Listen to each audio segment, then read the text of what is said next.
Друзья, всем привет! Совсем недавно, в декабре, в январе, европейские средства массовой информации писали, что демократические силы в Сирии прогнали ужасного и кровавого диктатора Башара Асада. Значит, он бежал буквально за 2 часа, собрал свои вещи и бежал в Москву. Сейчас он находится со своей семьей в Москве.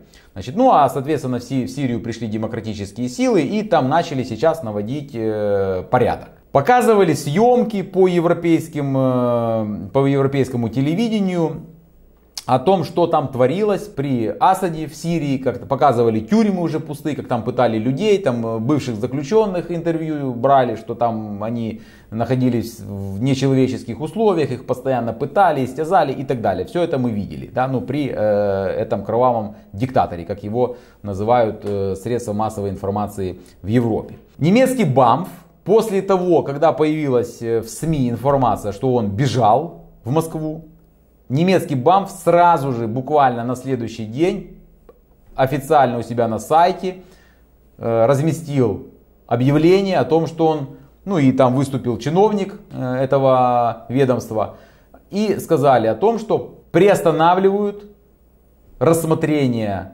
ходатайств о предоставлении убежища, которые поступают от сирийских беженцев. Все, на сегодняшний день ходатайства не рассматриваются, то есть они приостановлены. То есть не путать с подачей, то есть подавать могут ходатайства, но они приостановлены в рассмотрении. И сразу в прессе, через неделю, когда Башар Асад сбежал, начали сразу появляться сообщения, информация о том, что сирийские беженцы начали потихонечку возвращаться на родину. В большинстве своем люди начали возвращаться в Сирию из Ливана и Турции. Там немного их было, там буквально десятки тысяч, 20 или 30 тысяч. Но хотя в Ливане находится, по-моему, 2 миллиона сирийцев, в Турции тоже примерно столько же, по-моему, 1,5 или 2 миллиона.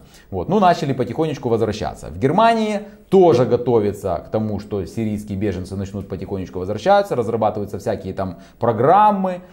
Уже возобновили в Германии программу по добровольному возвращению сирийских беженцев, которая была приостановлена. Напомню, что согласно этой программе, семья сирийских беженцев, которая изъявила желание и будет участвовать в этой программе, и хочет вернуться обратно к себе на родину, получает до 4000 евро. Если это один, например, беженец, то одиночка, он получает до 1000 евро. В общем, там оплачивают медицину, деньги дают, проезд бесплатный оплачивают и так далее. То есть, целая программа. Я о ней рассказывать не буду, я снимал об этом видео. Тогда лидер демократических сил в Сирии, которые прогнали диктатора Асада, его зовут Абу Мухаммед Аль-Джулани, он, когда уже все более-менее там успокоилось, он полевую форму сменил на гражданский костюм деловой.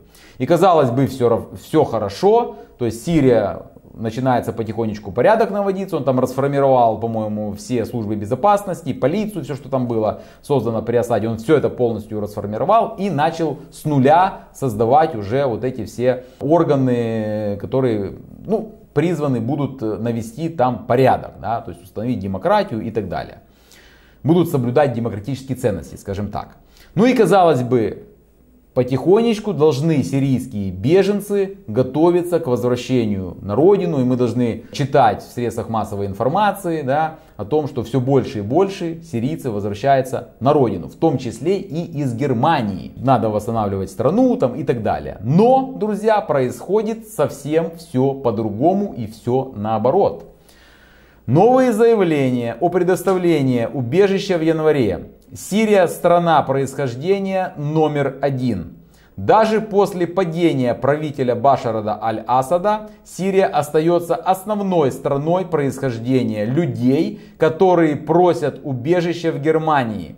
Об этом свидетельствует статистика Федерального ведомства по вопросам миграции и беженцев за январь месяц 2025 года. Понятно, да, смысл? То есть, вроде бы в Сирии уже все, прогнали диктатора, установлен демократический режим, порядок там наводят, все, казалось бы, должны возвращаться, Уже время таки прошло, там больше месяца, а люди все равно едут в Германию и подают ходатайство о предоставлении убежища. Именно сирийцы.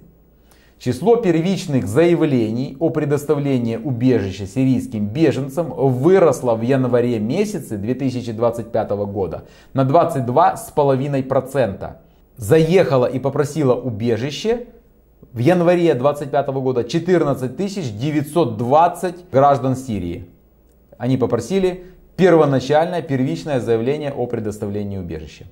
По данным БАМФ, Сирия заняла первое место среди стран происхождения лиц, которые ищут защиты. На ее долю пришлось 30,4% всех первичных заявлений о предоставлении убежища в январе 2025 года. Понятно. Первое место. Первое место занимала при диктаторе Башаре Аль-Асаде. И первое место занимает после того, когда он убежал, его свергли, и в Сирии установился демократический режим. Все равно Сирия занимает первое место. Тогда от чего бегут сирийцы? Вопрос, да?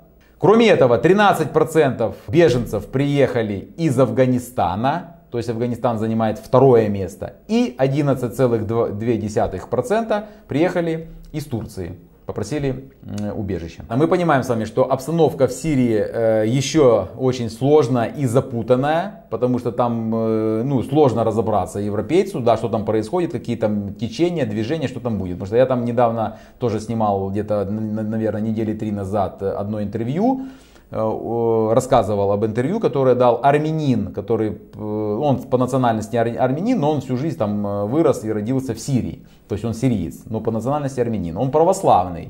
И он сказал тогда: подождите, пришли вот эти демократические силы, но подождите, это еще только начало. Они там сейчас начнут резать православных, там уже показывали ролики, как они православных поставили к стене. Христиан, вернее, не православных, а христиан. К стене руки связаны были и так далее. Да? Это вот эти вот демократические силы. Но это в первые там дни, скажем так. Сейчас там я не знаю, какая ситуация, я не сильно за ней, скажем так, слежу. Но мы видим, в январе 2025 года люди бегут из Сирии. Поэтому, по моему мнению, я думаю, что ничего не поменяется. Я думаю, что как бежали, так и будут устремляться в Германию и в другие европейские страны от как раз таки сирийские граждане. И будут там просить убежище. Только как это будет потом происходить, непонятно. Друзья, что думаете вы по этой теме? Напишите свое мнение в комментариях. Как вы думаете, будут ли власти европейских государств давать убежище вот этим вот новым сирийским беженцам, которые уже бегут и будут, я думаю, бежать из Сирии, в которой правят демократические силы. Там же уже диктатора нет. Будут ли удовлетворять их ходатайство или нет? Напишите, пожалуйста, свое мнение в комментариях.